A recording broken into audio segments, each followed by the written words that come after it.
Mamaya, Noche Buena na. Nakapamili na ba kayo ng panghanda? Paano kung ang budget na ibigay sa inyo 500 pesos lang? Para bigyan ng mukha ang balita, Mobile Journal, Amy Atienza. Ngayong bisperas ng Pasko, marami pa rin na nagagawi sa mga palengke para sa last-minute na pamimili. Kamusta naman kaya ang presyohan ng mga bentahan para sa Noche Buena? Iba't ibang klase ng putahe ang hinahanda ng mga Pinoy tuwing Pasko.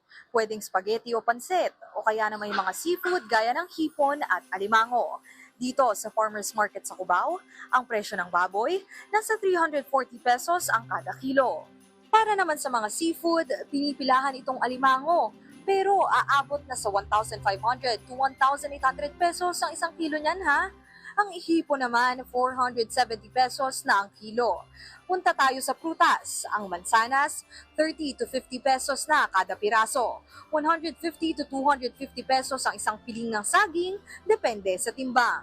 Punta naman tayo sa gulay at iba pang sangkap. Grabe yung sili. Yung dating 300 pesos kada kilo, ngayon nasa 900 pesos na. Nagtaasa na rin ang iba pa.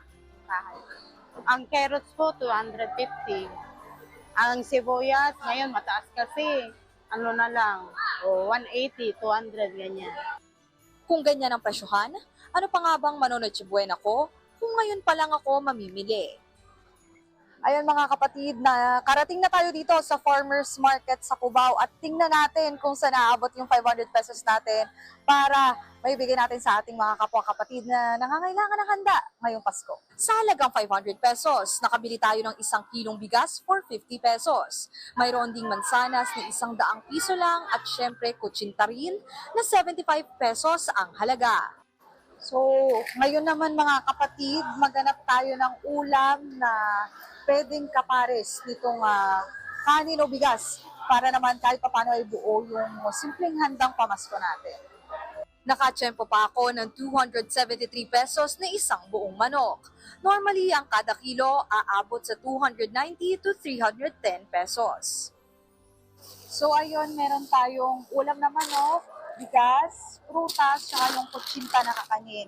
At hanap naman tayo ngayon ng kapatid na susurprisahin natin para sa mga pinamili natin ngayon. Yan.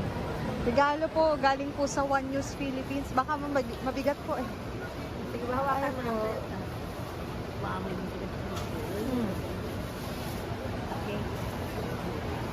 Ayun po. Siyempre, huwag nating kalilimutang magbigay kung may extra. Dahil sharing your blessings din naman ang essence ng Pasko. Mobile journalist, Amy Atienza po, hatid ang muka ng balita.